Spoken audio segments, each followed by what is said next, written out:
Hey everybody, it is Nicole from the Loved and Listened To channel, and I am here to give you my 3-week post-operation, post-hysterectomy update. Welcome. If this is the kind of content that you need in your life, make sure to like, share, comment, and subscribe. It really does help to get the video out to more people. And this is the kind of video that I watched before my surgery. So I'm just also trying to share everything that I have learned to help other people. These videos were so helpful to me to listen to a real ass person say, hey, this is what happened to me, woo-to-woo. So like, share, comment, and subscribe so more people can find this trill ass video. I have said ass now 3 or 4 times. I hope the algorithm doesn't hate me. Anyway, so let's get right into it. So yesterday I had a teledoc. So if you don't know what a teledoc appointment is basically like a Zoom call with your doctor. It's like through a special portal and blah, blah, blah. So I had my teledoc appointment with my doctor yesterday. And then I will have a physical examination at the end of the month. So, if you watched my last video where I gave you, I think, my 1-week update, you already know that I pretty much woke up feeling much better, aside from having some leftover effects from anesthesia that are very common. But I basically woke up feeling much better, and my 3-week checkup is, or my 3-week report, I guess, is that I still feel great. I feel even better. Like, is that even possible? What world are we in that I have some energy and you know what I don't have? I have energy. I feel so much better. But you know what I don't have? I don't have a sanitary napkin. What is the modern word for that? Like, I feel like I'm talking after my grandmother who was born in the 20s, but I don't have a tampon in my purse. I don't have a sanitary napkin or a menstrual pad. Don't cancel me because I don't know the right name, but I don't have those in my purse.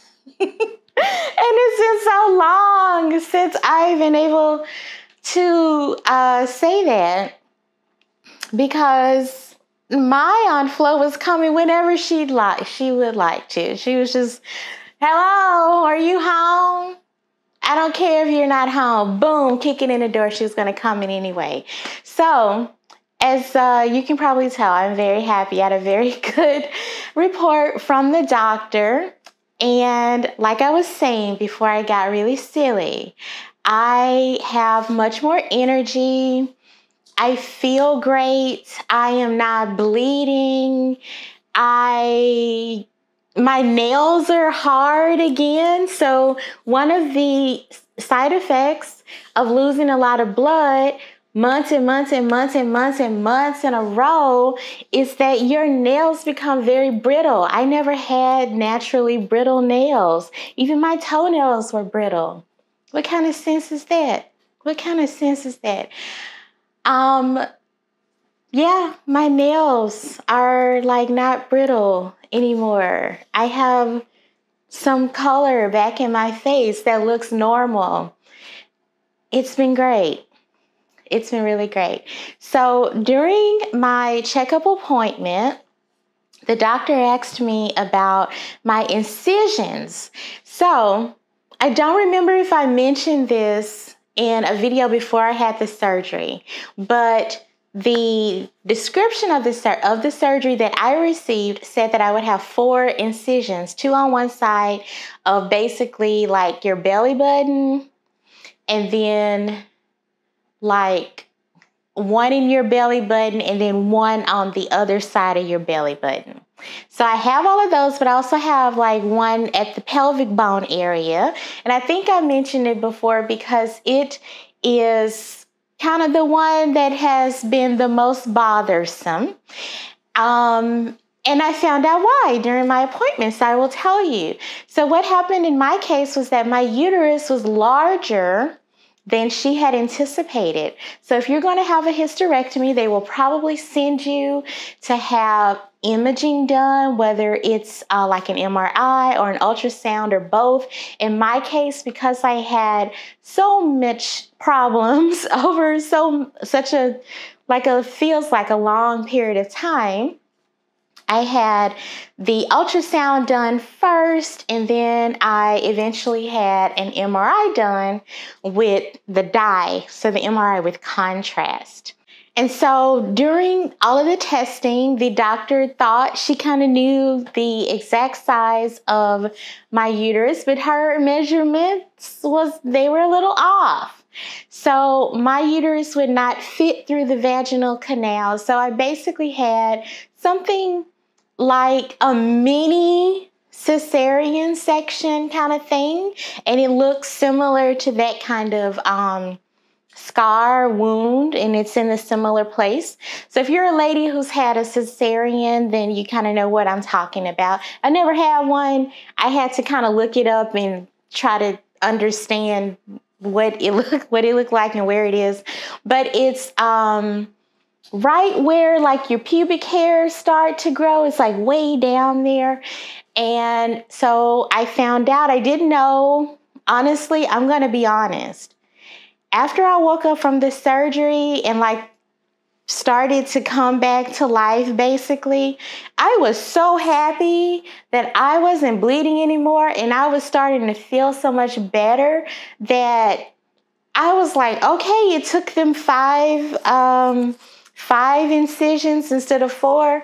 Fine by me. I didn't even call to ask. I'm just being honest. I felt so much better that I didn't even call to ask, like, hey, why do I have 5 incisions instead of 4? But that's the reason why the doctor told me that my uterus was larger than she had anticipated. And she told me that my uterus was about the size of a 4-month normal pregnancy.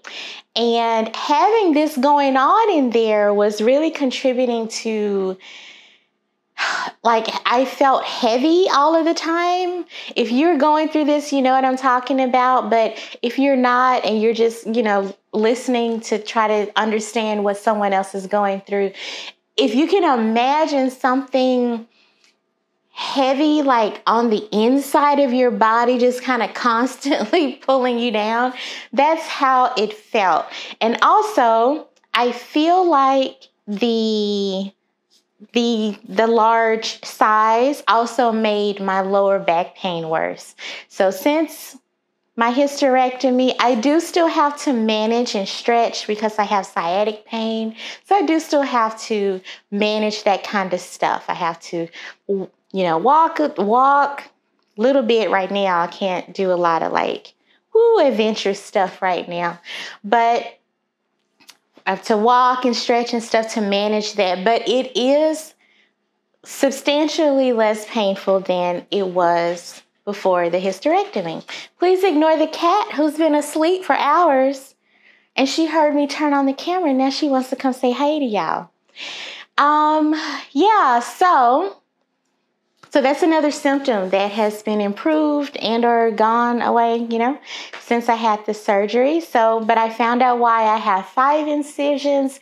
They had to take the uterus and so I had my uterus and my fallopian tubes and my cervix removed. So they had to remove the tissue through the incision that's basically at my pelvic area instead of I don't know the exact other way they would have done it. But so they had, vaginally. I do know that. I'm so happy that I'm kind of delirious. So please forgive me. But it wouldn't fit through the vaginal canal, so they gave me a little extra cut. And that one, like I said, has been the most bothersome. So if I sit down for too long, I feel kind of achy, which isn't, the most pleasant, but it's not terrible. Just stand up, walk around, and it's okay. It's also the most itchy. it's very, very itchy. So I am just aware of making sure I don't scratch it too much. So during the call, she had me lift up my shirt and kind of pull down my undies a little bit to show her the incisions and just to make sure that things were healing well. And she asked me how I was feeling. She asked me about my pain. And I was really happy to let her know that I basically was able to stop taking any pain medication, I think even before a week. If you check out my 1 week video, I think I talked about at that point, I was I think the day that I recorded that, I did not take medication that day. So, and I'd only taken 2 of the hydrocodone that they gave me. So I was really able to very successfully manage my pain by just using the ibuprofen. So I have prescription strength 600 milligram ibuprofen. I didn't even finish the whole bottle there. I'm looking over here because they're in the cabinet just right over there. So so great, so great. And what else? I still have restrictions on lifting, so the doctor made sure that I knew to maintain my restrictions on lifting too heavy. I can, after the 2 weeks, you can lift the 10 pounds again, but you're not supposed to, be in the gym pumping serious iron, getting buff, or doing very strenuous exercises. So what I've been doing, again, to just help with maintaining, having my back, the back muscles feel okay, what I've been doing is just doing things around the house. So I do a lot of more chores. I'm able to sweep. The other day I was able to sweep, and that was okay for me to do. I felt okay after I did that. And folding clothes and just wiping things. So I kind of do a lot of more little houseworky things around the house just to move around. And I also do, don't laugh, but I also do, I laugh, but I ask you not to laugh. I've been doing some walking workouts that are designed for old people. And I chose those because they're not too fast. I'm not supposed to be out, running, right? So they're not too fast, and they also are gentle with how much you lift your legs and the directions and stuff. Some walking workouts can be quite strenuous, where you lift this leg over here and to the front and all this stuff. So I chose the ones that are for seniors, and those are very gentle, but it's still enough movement to keep my back and hips and stuff lubricated and make me comfortable. The other update is also that I'm back to work and I have a desk job. So that's another reason why throughout the day I get up and just do stuff around the house, fold clothes, do laundry. I go to Target sometimes on my lunch break to just walk around and get out the house and stuff. But yeah.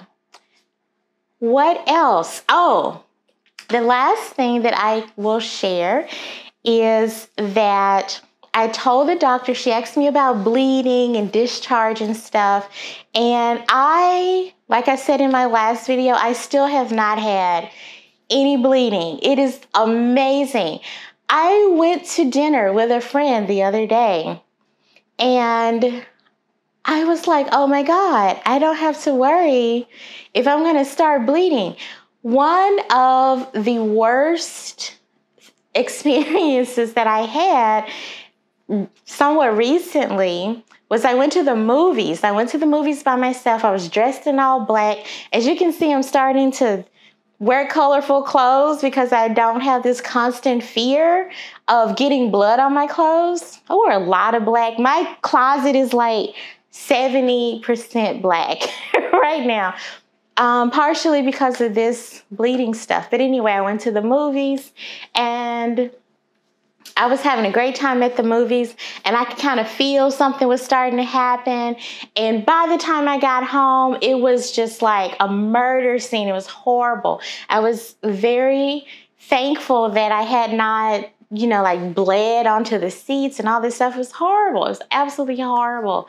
So when I went to dinner with my friend a couple of days ago, I was talking and like I was totally listening and engaged, but there was just a small moment where I was just so joyous because I thought I could sit here all night if I wanted to. And I don't have to go to the bathroom to check to see if I'm bleeding. I'm not going to just spontaneously start bleeding, which happened to me quite often before this surgery. I was constantly thinking about and constantly prepared for a bleeding event. And now I don't have to be anyway. So all that to say, the doctor asked me if I had had any bleeding or whatever. And I told her, no. And she said, well, we cross our fingers, but just be aware that you may get some bleeding as the suture at the top of the vagina begins to dissolve. So if that happens to me, I'll make sure to mention that in my next update video. I suppose my next one will be after my 6 week. It'll be about 6 weeks or so when I go have my physical examination and she checks out this suture that's at the top of my vagina that we're talking about. And if you don't know like really what a vagina is, it's not the outside part. It's like, anyway, you can Google that, but that's what we're talking about. But as the suture starts to dissolve, because hopefully the vagina has done its job as a body part and it has healed itself up. It no longer needs this suture to keep it together. So as that suture starts to dissolve, she said that I may see some spotting or experience some discharge. And I was like, okay, I can deal with that. I'm not bleeding to death anymore. Ha. That doesn't sound that bad to me. Yeah. So that's my 3-week checkup, check-in, check whatever with you guys. I hope that this has been helpful. I could talk about this all day. I am so happy and thankful. But I won't keep you too long, but I really could talk about how much better I feel. I could talk about it all day. I am also still just, especially like when I'm driving somewhere, I kind of get lost in thought, and there have been many times where yesterday was one of the times. There have been many times where I just start crying because I feel so much better. I wake up in the morning, nothing is bleeding, nothing is hurting. I am still getting used to how that feels because it's been a long time. So I'm thankful. I'm really thankful. Still so emotional, still so happy, but really very thankful. I think that's it. I can walk. I don't run, but I can do like a little jog and I'm okay. Even the incisions are starting to become less itchy. They are healed and scabbed over and stuff. And life is good. Life is really good. Life is much better. I'm so thankful. So, okay. I will see you in my next video, but I'll also be back with my 6-week checkup video to let you know how that goes. And I'll also be back with the longer video that I've been promising to walk you through my entire experience of having the hysterectomy surgery, like the day of the surgery. I don't have a lot of footage from like obviously being in the hospital, right? Because I have it up until the point where I get in the bed and they come start poking me and stuff. But I have memories, some of it, and I'll walk you through it. So that was one of the things that I never could find on YouTube. Like, tell me whoop-de-whoop-de-whoop, right? So I will be making that video before I forget it. I'm gonna forget because I've been so happy. I just forgetting stuff. So I'll see you in the next video. Come on, kitty. You wanna say hello? Come on, kitty. Do you wanna say hello? Hi, kitty. Kitty says hello. Hi. Hello. Hello, world. Come get this crazy lady. Okay, kitty. Bye-bye. I'll see you in the next video. Make sure to like, share, comment, and subscribe. Namaste.